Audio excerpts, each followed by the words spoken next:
Listo, jóvenes. Espero que ahora sí no haya algún retraso o contratiempo. Vamos a comenzar. Entonces, ay, ni sé por dónde comenzar. Eh, bueno, en primer lugar, chicos, recuerden, ya estamos en la recta final. Únicamente queda esta sesión y la del 20. Básicamente la del 20 es para tratar de concluir en la mayor medida el temario. Sin embargo, tengo que ser muy honesta. Virus, bacterias, hay demasiadas. O sea, realmente en cuestiones de tiempos, pues nos haría falta toda una vida, ¿no? Para estudiarlo. Entonces, estamos revisando, digámoslo de esa forma, los más relevantes o los más frecuentes, pero aún así, pues todavía nos faltarían muchísimos, ¿sale? Entonces, otro aspecto que también tengo que ser muy sincera es el hecho de que de pronto, pues cada vez las características van cambiando. Recuerden esta cuestión de el patógeno, el huésped y el medio ambiente. Se los menciono porque que no nos sorprenda ahorita que de pronto los comportamientos epidemiológicos van cambiando. De hecho, ahorita que tenemos Epstein-Barr, la cala, que de hecho pertenece a la familia de Herpesviridae. También ahorita tenemos alerta por sarampión. Hace un poquito superamos coronavirus. De pronto las condiciones van cambiando. Entonces, este objetivo que les estoy dando de los más frecuentes, créanme, de verdad, hoy son los más frecuentes, no sé, el día de mañana ante qué microorganismos patógenos nos estemos encontrando inmersos. ¿Vale? Entonces, pues sí, sí, el objetivo es estudiarlo en esta materia. Sin embargo, yo creo que es algo que nos debemos de dar la labor de irnos estudiando también de forma autónoma, porque de verdad va cambiando muchísimo, ¿no? Entonces, pues aquí exhortarlos principalmente a continuar, ¿no? Con el estudio de los microorganismos, no solo hablando de virus, bacterias, sino en general. También otro aspecto que les quiero recordar es que el día de hoy y mañana es el examen. Tanto lo pueden presentar hoy como mañana, pero si por alguna razón tienen dificultad, no sé, están teniendo problemas de conectividad, no cuentan con equipo, no sé, se les toca madera, se les descompone el celular, la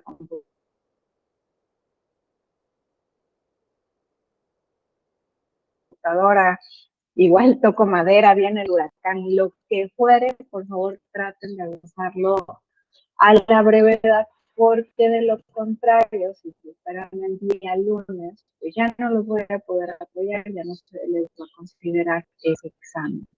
¿Sale? Otro punto importante antes de continuar, recuerden que la evaluación de esta asignatura es 50% examen y 50% trabajos. Solamente hasta el momento hemos tenido un examen y me he encontrado por ahí que varias personitas no han entregado sus tareas. Entonces, les estaría dando como límite de recepción y con penalización de un punto menos al día lunes, porque pues ya tuvieron el tiempo suficiente. Ha habido alumnas muy destacables que han entregado todo en tiempo y forma, entonces pues por respeto también a esa puntualidad, ¿no? Sí, es así, ya aclarando estos puntitos muy importantes para evitarnos malos entendidos, chicos, pues comenzamos, ¿no? La familia Peviridae es una familia de virus que se pueden considerar benignos y también aquellos que se pueden considerar malignos. Aquellos que tienen una actuación muy rápida y aquellos que son muy lentos dentro de la patología. Y pues también no atacan únicamente al humano, sino a múltiples especies animales. Entonces, dentro de los virus de esta familia, los que más afectan al humano, podemos destacar al virus del herpes simple de tipo 1, que es el que genera herpes simple, ahora lo vamos a platicar, de ahí síntomas de gingivoestomatitis, faringitis, amigdalitis, e incluso keratoconjuntivitis. Tenemos al virus del herpes simple tipo 2, que aquí hablamos del herpes genital. Tenemos el virus de la varicela zoster, que genera la varicela y el herpes zoster, que también se conoce como herpes virus del tipo 3, al virus de Epstein-Barr, que genera mononucleosis infecciosa, el linfoma de Burkitt, el carcinoma nasofaringeo, y se considera el virus del herpes 4. Tenemos citomegalovirus, que genera enfermedad citomegálica y el síndrome mononucleósido. Y tenemos otros herpes del 6, 7 y 8. 6 y 7 generan un exantema súbito, mientras que el virus tipo 8 genera algo que se conoce como el sarcoma de Kaposi.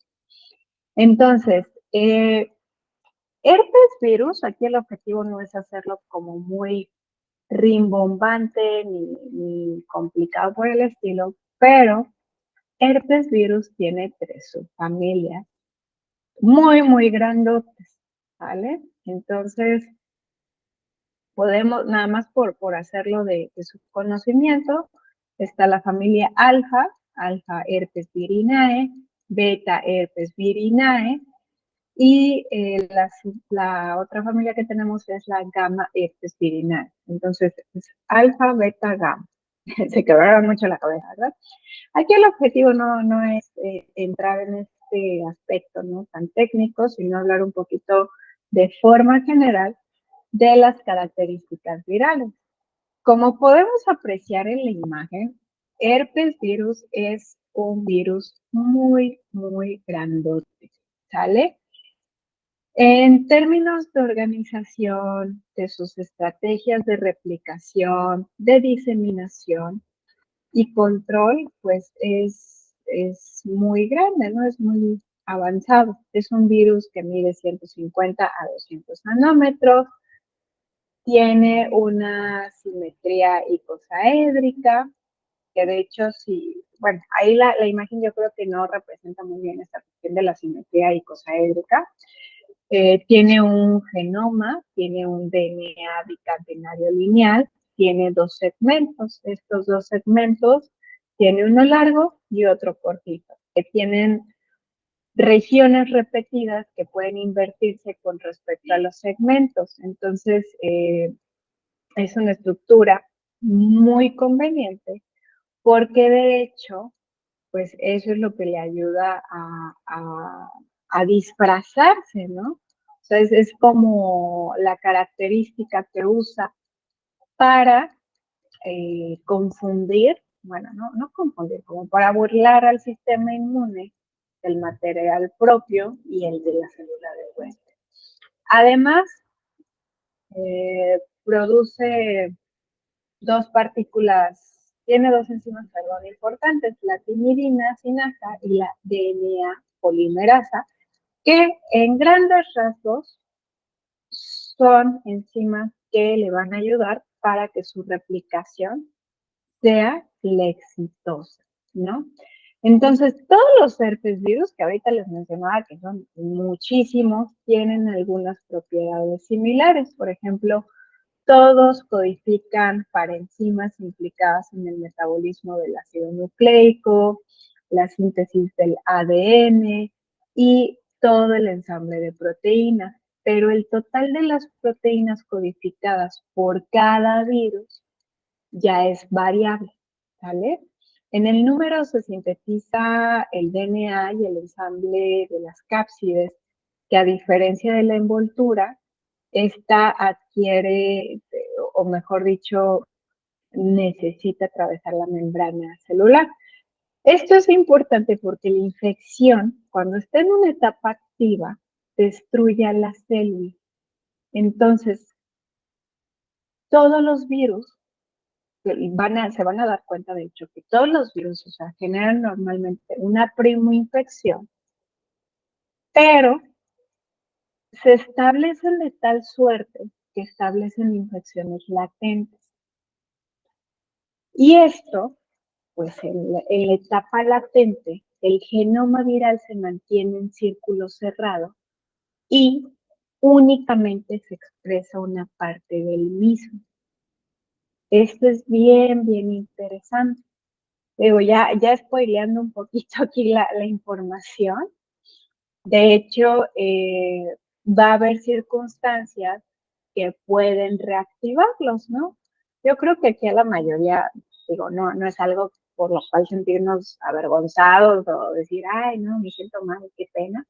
El herpes, sobre todo, pues hablando del herpes simple, el que ataque en la boca a todos, yo creo que absolutamente todos, salvo que alguien que vive en un ambiente estéril, ¿no? O bien tenga un sistema inmune muy, muy competente, pero a todos nos ha dado el virus del herpes simple, que cuando de pronto estamos muy estresados, nos empezamos a enfermar, ¿no? Viene una infección estomacal y luego nos resfriamos y ¡pum! Aparece el virus del herpes simple, ¿no? Entonces, bajo una serie de condiciones se va a presentar. Lo mismo ocurre con todos los virus del herpes. Igual ahorita les adelanto un poquito. Herpes zóster, el virus de la varicela, bueno, no, a ver, se los estoy diciendo mal. Herpes zóster, recuerden que es un tipo de herpes. De hecho, aquí me voy a revisar un poquito. Ahí, aquí está. Herpes zóster genera varicela y el herpes zóster. Entonces, normalmente primero tenemos la primoinfección, que es con el virus de la varicela, que sobre todo es cuando estamos chiquititos, y posteriormente, normal en décadas adelante, cuando hablamos del adulto mayor, eh, se presentan episodios de herpes zóster, pero en gran razón porque, insisto, hay una primoinfección y posteriormente hay una reactivación. O sea, esta cualidad de herpes es muy, muy interesante, ¿vale?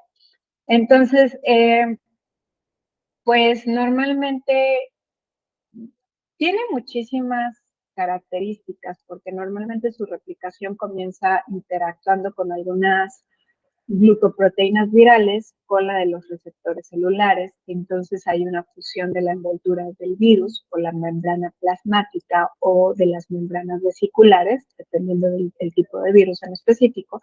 Entonces penetra la nucleocápside al citoplasma celular, se une con la membrana nuclear y ahí es donde se da toda la transcripción y replicación. Entonces, insisto, queda siempre en un estado de latencia, lo cual es bastante, bastante interesante.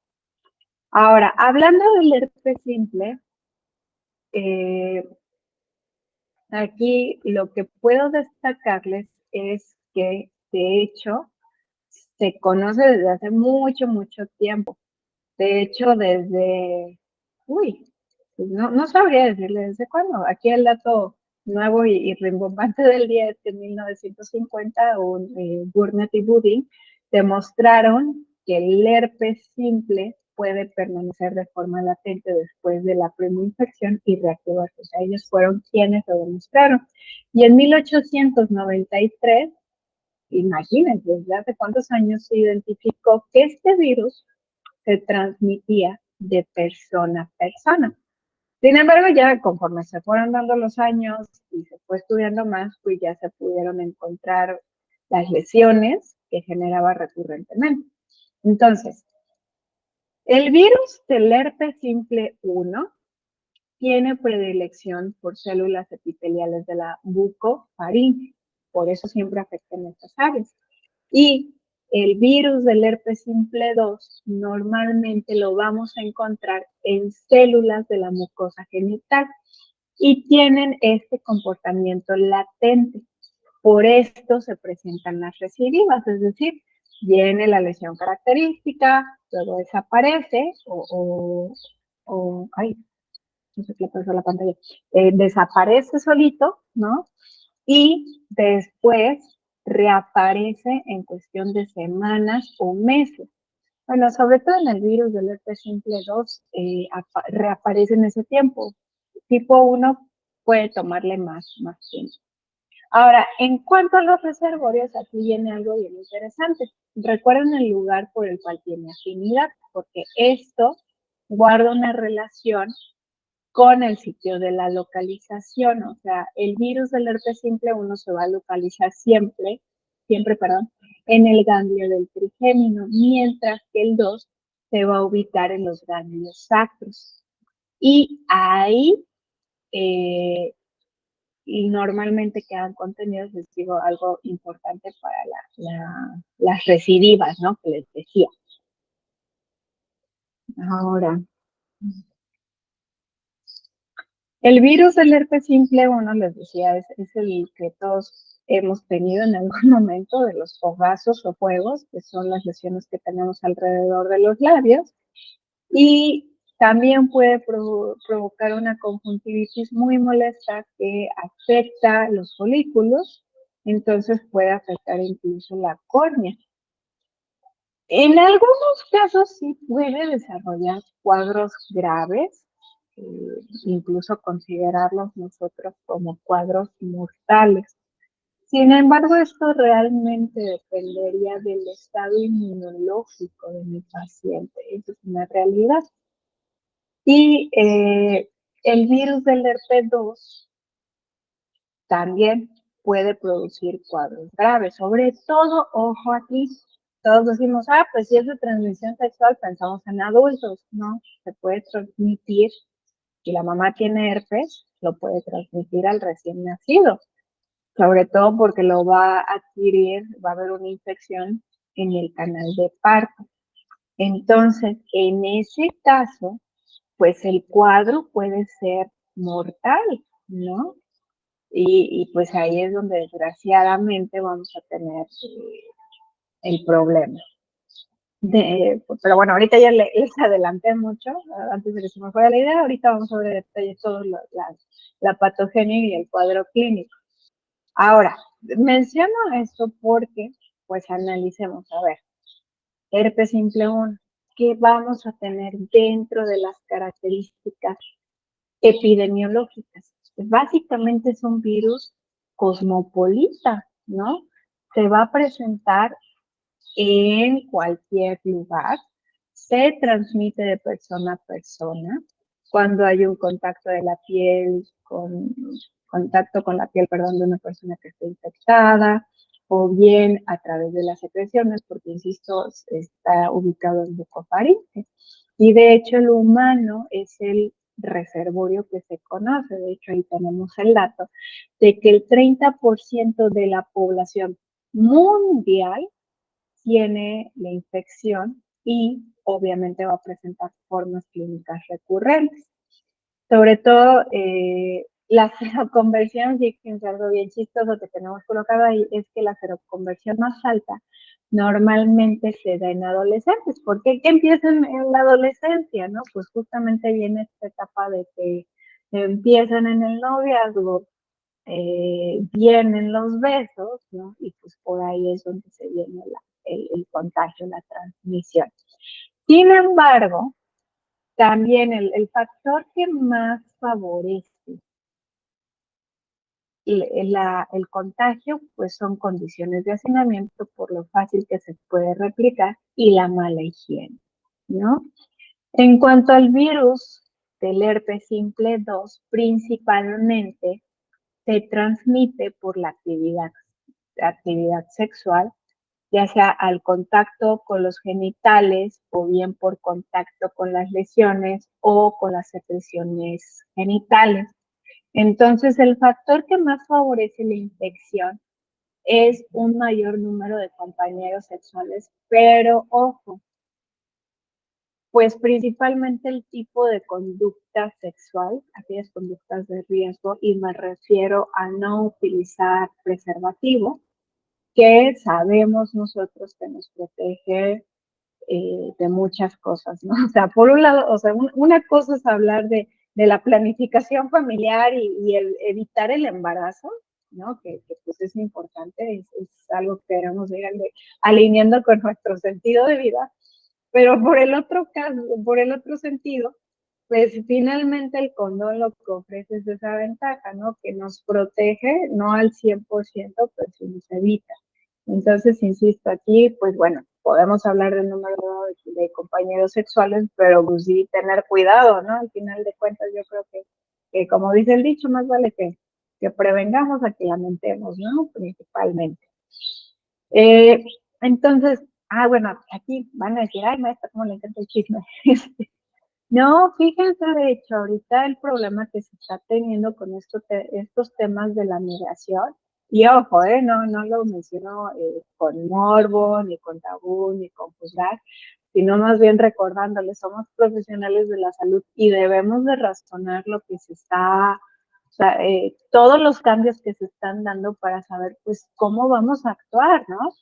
Ahorita con los temas de la migración, lo que se está dando es que hay muchos contagios, de pronto no solo de herpes, sino también de sífilis, o sea, muchas infecciones de transmisión sexual, porque finalmente no se están tomando las medidas preventivas básicas, ¿no?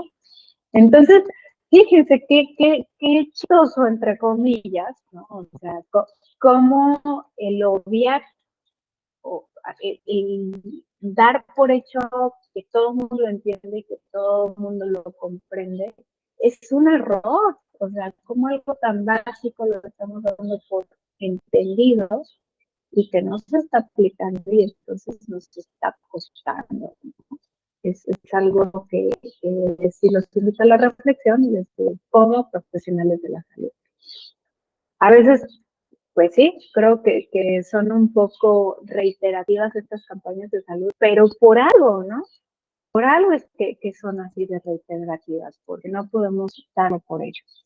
Entonces, ya después de traer todo ese discurso moralista, bueno, sí, o sea, no es con fines moralistas, nosotros al ser servidores de salud debemos de comprender cómo se dan los comportamientos, sobre todo hablando de microorganismos, para enfatizar y finalmente educar, facilitar contenidos, facilitar educación a los pacientes.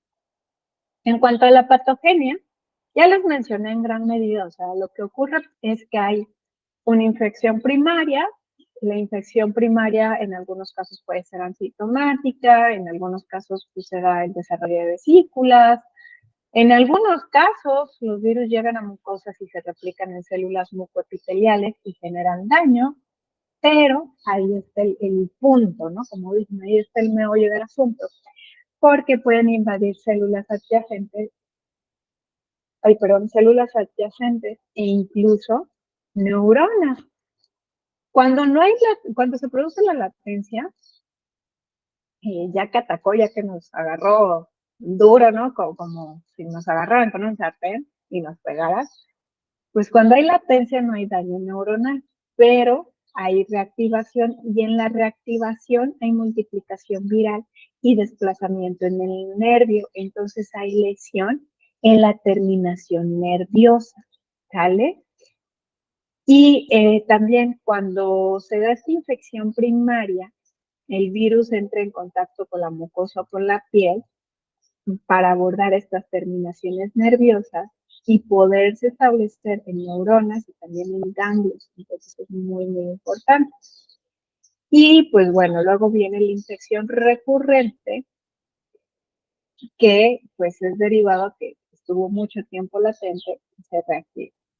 Entonces, dentro de toda esta respuesta, no creen que el sistema inmune dice, sí, pásale, bienvenido, ¿no? Claro que sí, hay respuesta de los linfocitos T citotóxicos, de los linfocitos T, CD8 y CD4, las inmunoglobulinas, MIG. Sin embargo, sí resuelve las manifestaciones clínicas. Sin embargo, no ataca al virus en total. Y otro aspecto muy importante es que a diferencia de otros procesos virales, la inmunidad humoral no previene de infecciones recurrentes ni de reinfecciones. Por esta razón, si dijéramos, dentro de la prevención se elabora una vacuna para evitar este tema, pues desgraciadamente hasta la fecha no contamos con esto, ¿vale? Entonces es algo, es muy importante. Dentro de las dentro de las manifestaciones clínicas tenemos muchas, ¿vale? Aquí se los puse como todo junto de herpes simple 1 y herpes simple 2. El herpes bucofaríngeo, no lo vayan a confundir, aquí les pondría en grandote herpes simple tipo 1, que se da en la piel que está alrededor de la boca, incluyendo el epitelio de transición de los labios, dan un cuadro de gingivoestomatitis. Entonces, aquí yo les preguntaría, oigan chicos, ¿ya les ha dado, ya les han salido fuegos? Pues yo creo que la mayoría me va a decir que sí, ¿no? Su servidora, pues también desgraciadamente, que desde muy chiquita, ¿no? Creo que recuerdo haber tenido fueguitos. Entonces, ¿qué pasa? Empieza un dolorcito, ¿no? Quema por unas 6 horas y luego aparecen vesículas en el borde del labio y de la piel.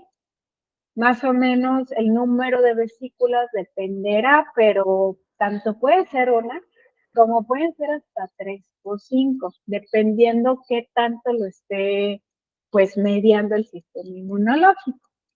Luego las lesiones se rompen, se ulceran y se hacen costrita en 3 o 4 días. Cuando decimos, ay, mira, se te está secando el fueguito, ¿no? Y pues posteriormente involucionan y sanan, ¿no? Entonces, más o menos, este tipo de herpes le toma un tiempo de incubación de 4 a 5 días y además nos puede dar otros malestares, fiebre, el malestar en faringe, las lesiones que les mencionaba, ¿no? Y en algunos casos, sobre todo cuando hablamos de un brote, pues puede durar 2, 3 semanas y entonces tenemos que diferenciar si no es una faringitis micótica o no es pues, alguna otra cosa, pero básicamente hablamos de una gingivoestomatitis, que muchas veces le toma, insisto, unos 4 o 5 días. Las vesículas pueden durar un periodo de 3, 4 días, involucionan solitas. En la mayoría de los casos, a lo mejor sí sentimos el malestar, sí sentimos un poquito de fiebre, pero no evoluciona. ¿Por qué? Porque afortunadamente estamos en salud. Quienes ya estén inmunocomprometidos, sí va a dar más molestia.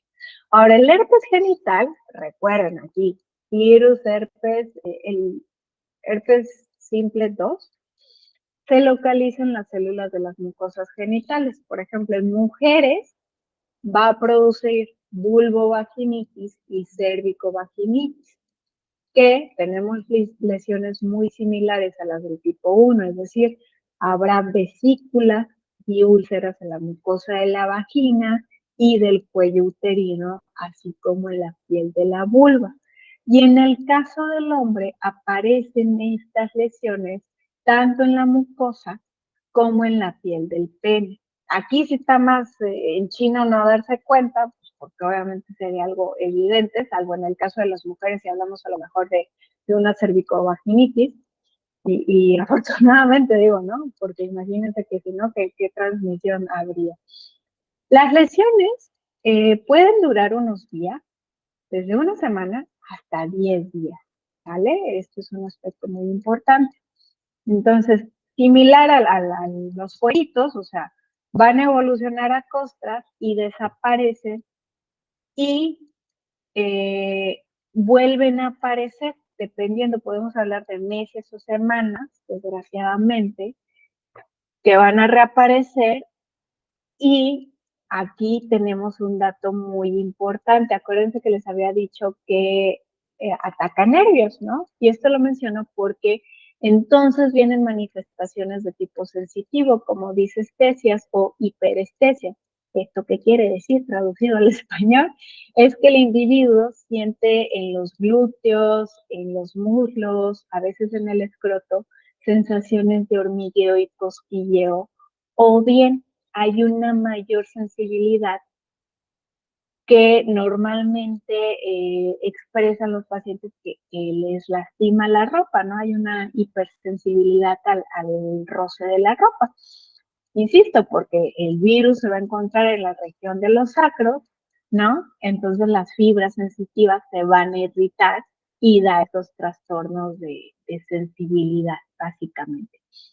También puede haber síndrome de retención urinaria, que de hecho es más frecuente en mujeres, y puede haber complicaciones a largo plazo, sobre todo hablando en sentido neurológico, ¿no? Por lo que les mencionaba. También puede darse proctitis, sobre todo a nivel de la mucosa rectal, de las mismas lesiones que se extendieron, ¿no? Sobre todo cuando hablamos, pues, de una actividad con penetración anal. Por eso les decía las conductas de riesgo, ¿no? Es decir, sin entrar en tabú, sin entrar en estigma, pero pues, lo importante es cuidarnos, ¿no? Y la evolución, aquí se me estaba pasando algo importante. La evolución del brote pértico, sobre todo no del primario, bueno, sí, del secundario, al decir brote me refiero al secundario, normalmente es diferente, porque la duración es menor y las manifestaciones clínicas en general son menos graves o con menos complicaciones, salvo que hablemos ahí de algunas situaciones de inmunocompromiso, ¿no? Principalmente. E insisto, aquí lo grave del tema, lo que sí es un poquito como de, hoy, pues es que sí puede contagiar al bebé, sobre todo mujeres embarazadas pueden contagiar al bebé. También les había mencionado que se puede dar herpes ocular, que muchas veces las infecciones herpéticas del ojo después de la edad neonatal son frecuentes y se dan en manifestaciones de queratoconjuntivitis herpética o conjuntivitis folicular herpética. Entonces, ¿qué vamos a tener aquí? Vamos a tener prurito ocular, habrá fotofobia, edema palpebral, ardor intraocular, crecimiento de ganglios linfáticos preauriculares, y en algunos casos se puede opacar la córnea, incluso se puede perder la visión o se puede incluso romper el globo ocular. O sea, son situaciones que suenan como pues sacadas de la realidad, sacadas de la ficción, ¿no? Pero no, realmente puede darse, por eso la importancia de cuidar. Y el herpes congénito se puede dar por virus 1 o 2, no hay como tema, y puede ocurrir a partir de un brote herpético, sobre todo genital en la madre, y con muy baja probabilidad a partir de una infección paterna, porque pues, finalmente está la mamá, ¿no? Y sobre todo hablando de las probabilidades de infección, es más frecuente la infección cuando hablamos de la manifestación primaria versus la secundaria, ¿sale? La transmisión transplacentaria la descartamos porque es difícil. Recuerden que la placenta pues finalmente protege al bebé y aquí vamos a tener participación de anticuerpos maternos que van a neutralizar el virus principalmente, ¿no? Y como si se puede dar, o sea, va a ser más bien por vía ascendente cuando hay una rotura prematura de membrana, sobre todo si la rotura es mayor de 6 horas. Ahora, aquí yo creo que hablar de estas situaciones, nosotros igual, insisto, no hay que dar por obvias las cosas porque de verdad, ahí es cuando cometemos a mayor cantidad de... Ay, por ahí vi una manita levantada, creo. No sé si fue por error.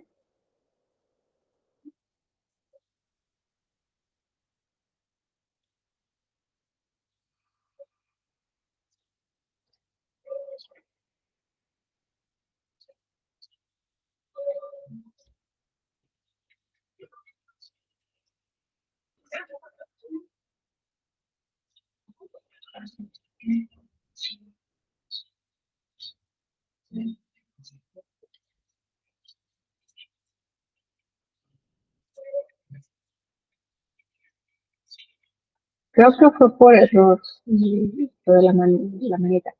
Insistí aquí de que no vemos por obvio las cosas porque Sobre todo pensemos en aquellos casos donde a lo mejor son comunidades muy alejadas de servicios de salud y entonces este control prenatal no se puede llevar a cabo. Es más, incluso que el acceso a pruebas diagnósticas pues no es tan viable.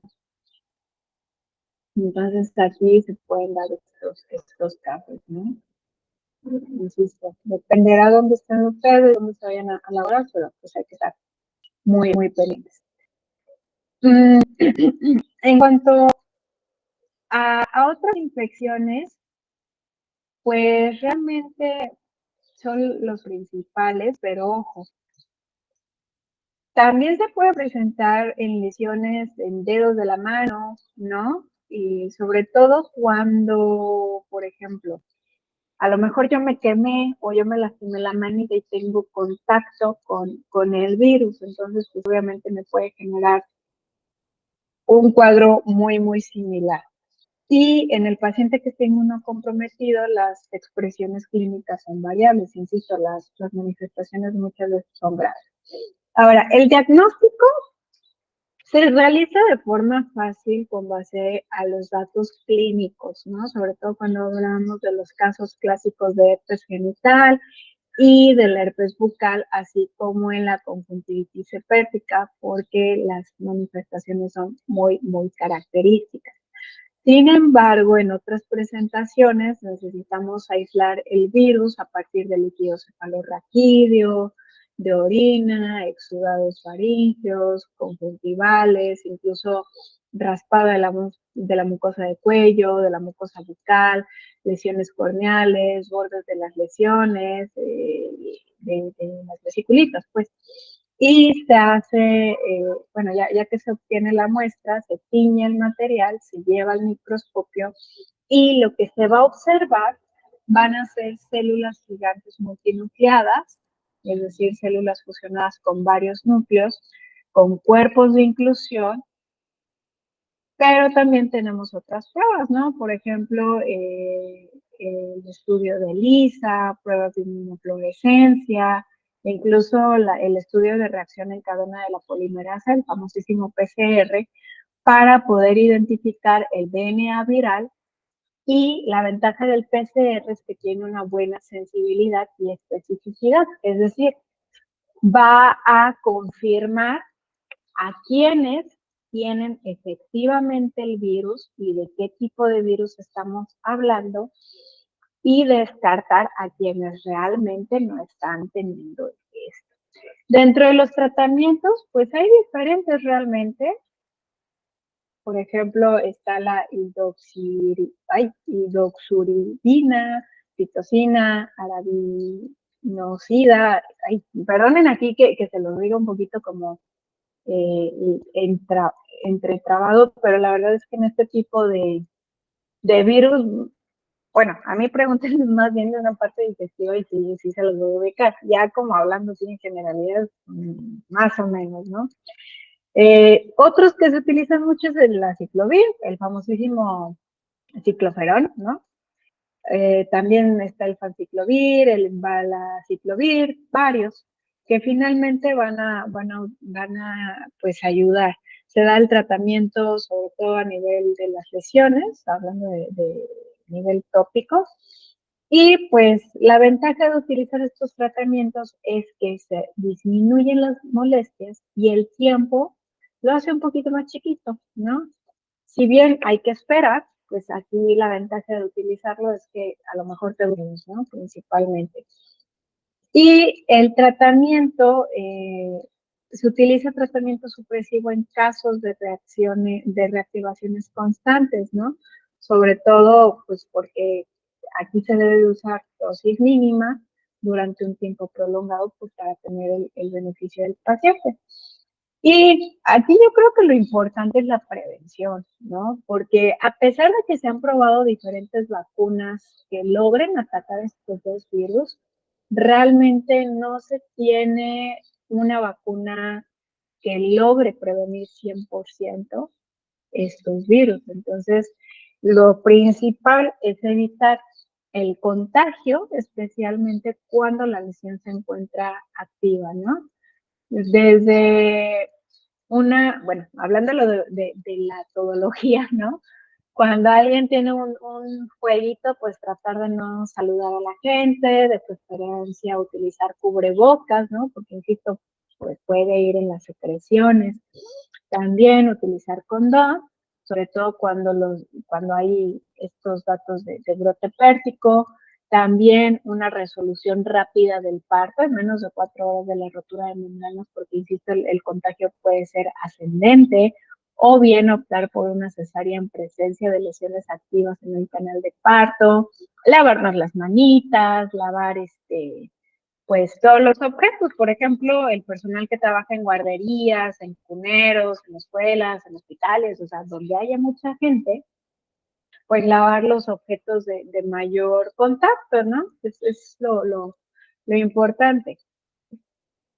Ahora, continuando, probablemente nos vamos a quedar aquí como a medio, pero pues para seguir avanzando, la varicela, el virus de varicela zoster, que ocasiona dos enfermedades diferentes, la varicela y el herpes zóster. Entonces, aquí una característica importante es que quien encontró el virus, no se los menciono, pero se llamaba Weller, o se apellida Weller, ¿verdad? Aisló de un mismo paciente el virus, el de la varicela y el del zóster. Entonces, ahí se dieron cuenta que el mismo virus tenía pues esta característica de generar dos patologías. Entonces, igual, hasta todavía no sé cuántos años tengan aquí ustedes, pero por ahí de quienes ya estamos veteranos, nos tocó enfermarnos de varicela, ¿no? Entonces la varicela normalmente se da en la infancia y pues se dan estas enfermedades que todos hemos tenido, ¿no? Que te salen ahí como estas papulitas y que tienen una evolución benigna. Mientras que el herpes zóster se presenta en adultos, sobre todo en la tercera edad. Y aquí, a diferencia de esto de evolución benigna, la evolución tiende a ser recurrente y en ocasiones las complicaciones son principalmente de tipo neurológico. Entonces, aquí lo interesante es lo que les mencionaba, la primera expresión de la infección es propiamente la varicela y que el herpes zóster únicamente se presenta posterior a esa primera infección. Y entonces, insisto, pues más o menos es como se da, porque lo que se ha visto es que el herpes zóster, por ejemplo, no aparece en los niños, ¿no? Necesariamente se tuvo que haber sufrido de varicela para poder presentar herpes zóster. De hecho, yo cuando estaba estudiando el tema dije, ching, pues ya me amolé, porque sí, les comparto, tuve varicela, ¿no? Y ya les contaré en unas décadas después cómo nos va, ¿no? De cómo nos toca, no es igual en su caso si tuvieran varicela o no. Y de hecho ahorita, por ejemplo, la vacuna de la varicela, ustedes saben que ya está disponible. El tema es que pues no está dentro del cuadro básico de vacunación. Pero por ahí, por ejemplo, les comparto, hace como en diciembre justamente llevé a mi hijo a vacunar ahí al centro de salud y me dijeron, aprovecho ahorita que tenemos la vacuna de la varicela, ¿no? Ya se la pusieron y todo, entonces me quedé pensando, digo, ¿será que me la van a incluir o no? Igual este tema de la cartilla de vacunación es importante que ustedes siempre lo estén revisando y estudiando porque se van modificando, sobre todo en virtud de eh, cómo es el comportamiento efectivo. Hoy yo creo que les he insistido muchísimo de esta parte de cómo va cambiando la epidemiología, porque de verdad lo que ahorita estamos aprendiendo en unos 5 añitos, no sé qué fin, qué solución vaya a tener, ¿no? Principalmente. Pero bueno, ya, continuando.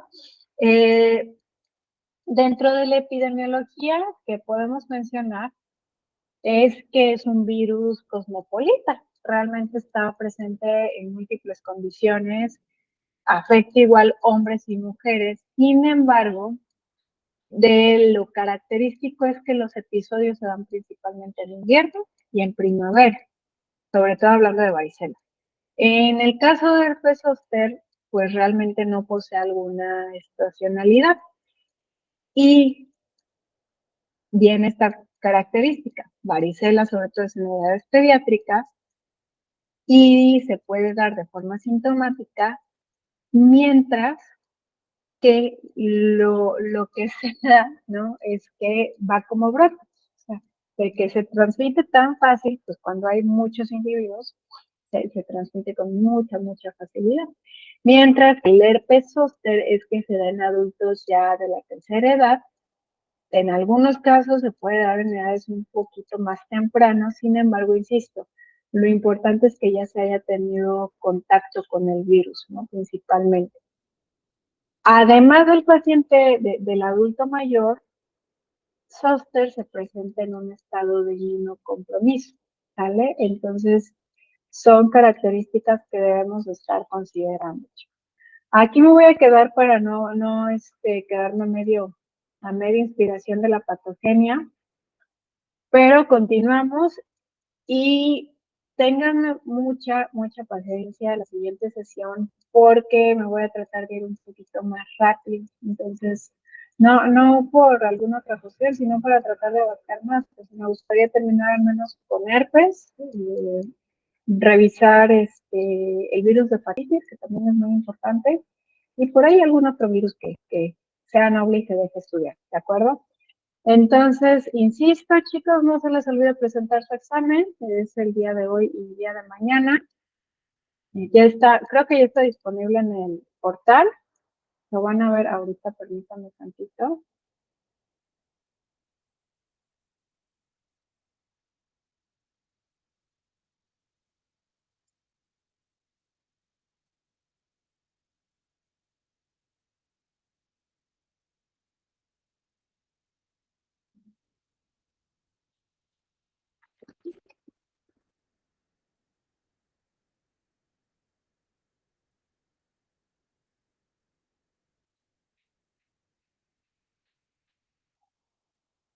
Ay, perdón que esté demorando, pero es que créanme, he traído unos temas con las computadoras de espanto. Ya anda queriendo su servicio técnico, ¿no? Ya dio el todo por el todo el cuatri y ya me urge mandarlo a servicio, pero no puedo hasta que termine el cuatri.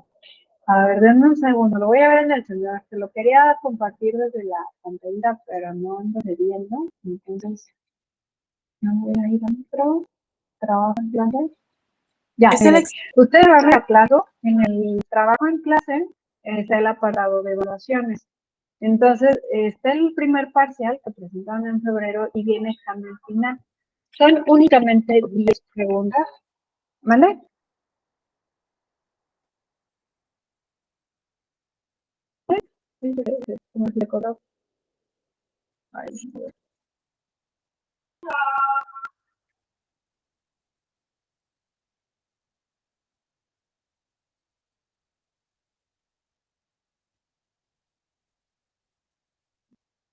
A ver si me escucho. Está bien, sí, pero en examen final. Son 10 preguntitas relacionadas a bacterias, están muy sencillitas, lo dice así también pues, para que no les vaya mal, insisto, 50% exámenes, 50% trabajos. Entonces, pues ahí el llamado de atención para quienes no entregaron en tiempo y forma. Ok, chicos, no los entretengo más, ya estamos en tiempo, nos vemos la siguiente semana para terminar y muchas felicidades, ya casi acabamos, ya, vamos por menos. Hasta luego, profesora.